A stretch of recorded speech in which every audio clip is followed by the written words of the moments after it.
Together, growing in faith, changing communities. Makadunyiswe uJesu Kristo ngegama likaYisebe nendodana nomoya ogcobileyo. Amen. Umusa weNkosi yethu uJesu Kristo, uthando lukaNkulunkulu uyise, ubuzalwane ngomoya ogcobileyo makube kini nonke.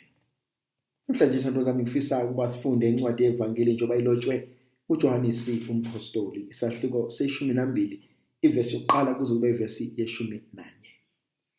Kwathi sekusele izinsuku eziyisithupha kube iPhasika, uJesu wafika la eBhethaniya lapho ayivuse khona uLazarus kwabafileyo.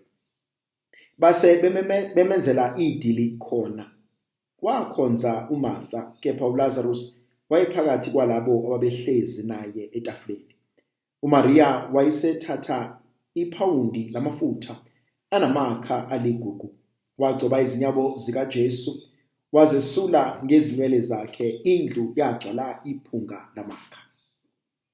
Omunye-ke wabafundi bakhe, uJudas waseKhariyote, wayeza kumkhaphela wathi, lamafutha awathengiswanga ngani ngabe ngawodinari abangama300 kuphiwe abampofu na? Kepha-ke lokhu akakushongo ngoba enozwelo kwabampofu, wakusho ngoba elisela enesikhwama semali ayithatha kuso lokhu okwakufakwa phakathi. uJesu wayesethi kuye, "Myekeni, kwenzelwe usuku lokumbelwa kwami. Abampofu phela ninabo njalo, kepha mina aninami njalo." Ayike isixuku esikhulu samaJuda sesizwile lokhu ukuthi ukhona lapho, safika. Singezile nje ngenxa kaJesu yedwa, kodwa futhi ukuba sibone uLazarus ayemvuse kwabafileyo. Abapristi abakhulu base baceba ukumbulala uLazarus ngoba amaJuda amaningi ayebashiye ngenxa yakhe akholwa kuJesu. Ngiyayithanda ithando zami le ndaba esingena kuyona. Lithi izwi likaNkulunkulu, uJesu wakhuphukela emzini waseBhethaniya. uJesu ubuyela la kade ebonane khona noMartha noMaria, la bekade bekhale khona ukuba, "Nkosi, ukube bewukhona umne wethu ngabafanga." Yazi kunenkonzo engiyibuka yenziwa uMartha noMaria esingavamisile ukukhuluma ngayo, inkonzo yokubonga ukuphila. Babenze idili. Yazi ukuthi angithi ngesintu benze umsebenzi wokubonga. Bathi bazobonga uNkulunkulu ngomne wabo obegula washona, manje useyaphila. Yazi ithandwa zami, ayikho into edlula ukubonga. Ngihlezi ngithi sibancane safundiswa amagama amathathu: ngiyabonga, ngiyacela, ngiyaxolisa.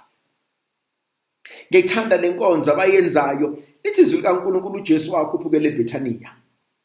Benza idili, noLazarus wayephakathi kwabo. uMaria uthatha amakha amafutha uyogcoba izinyawo zikaJesu. Bangaki abantu abasenzele okuhle. Uyazi akuve kulula ukukhumbula okubi abantu abakwenzile. Akuve kulula ukugxeka abantu. Akuve kulula ukukhuluma ngokubi abantu abakwenze kuthina basikhuba. Uyakubezwa abantu behleli bexoxa behleba bethi, "We usibanibani wenza ukuthi nokuthi nokuthi, we usibanibani ngingena indaba yakhe senzule ngosibanibani nosibanibani." Anoke niye kuma-social media, 90% wezinto ekukhulunywa ngazo kuma-social media ububi babanye abantu. Uma niyolalela izindaba, 99% wezinto ekukhulunywa ngazo ububi obenziwa ngabantu. Ufuna ukungitshela ukuthi umhlaba wonke kaNkulunkulu mngaka abekho abenza okuhle? Baningi.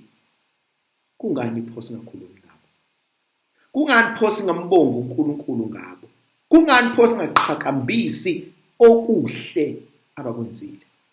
Kungani sahlezi saqhakambisa okubi? Kungani sahlezi sifuna ukubuka okubi? Kuningi kangaka okuhle uJehova akwenzile nakwenzayo. Ngibuka impilo yami, buka neyakho. Bangaka abantu uNkulunkulu abasondeze empilweni yakho, abadlale indima ekwenze waba umuntu ongcono. Sagcina nini ukuya kuNkulunkulu nakubantu sithi ex-banibani? Yazi namhlanje ngifuna ukuthi ngiyambonga uNkulunkulu ngawo. Kusho njalo uMpostoli Pawuli uthi ngiyambonga uNkulunkulu ngani, uthi njalo uma ngimcabanga ngimkhulekela uthi ngiyambonga uNkulunkulu. Athi mekhuluma kuFilimoni, athi Filimoni ngiyambonga uOnesimus obeyisigqila kuwena, othe mefika kumina waphenduka waba umngani wami, waphenduka waba ingane yami, waphenduka waba usizo olujulile. Athi ngenxa yalokho ngiyancenga ukuba ungabusamthatha uOnesimus njengesigqila, kodwa mthathe umamkele ngendlela obuzokwamkela ngayo mina, ngenxa yobuhle asengenzele. Yavuka kumina lenkonzo ukuthi uMaria thele inyawo kaJesu. Abantu abaqondi ukuthi kungani uMaria enza lento. Yazi thandwa zami, abantu ngeke baqonda ukuthi kungani nenza lokhu enikwenzayo. Ngeke baqonda kungani umthanda kangaka uNkulunkulu. Ngeke baqonda kungani uhlezi usendlini kaNkulunkulu. Ngeke baqonda kungani uma usendlini kaNkulunkulu udumisa. Ngeke baqonda kungani you lose yourself in the presence of God. Ngoba wena uyamazi uNkulunkulu akwenzile kuwena. Ngoba wena umbonile uNkulunkulu enza umehluko empilweni yakho. Ngoba wena unobufakazi bamandla kaNkulunkulu empilweni yakho. Julile kumina leyo nkonzo, julile kumina leyo ndaba yokwazi nokuqonda ukuthi ayibo, nangu uNkulunkulu enza okuhle, nangu uNkulunkulu enza okubabazekayo, nangu uNkulunkulu ezivezela izinto esingakazi sacabanga ukuthi suke sibone. Inkonzo nje kuhlala kuyona inkonzo yokubonga. Enye inkonzo engifisa ukudlula kuyona lithi izwi likaNkulunkulu namanye amaJuda ayekhona. Ayingezile nje ukuzobona uJesu, kodwa ayizobona uLazarus nangu kuthiwa wayekade emvusile kwabafileyo. Ethini inhloso yabo?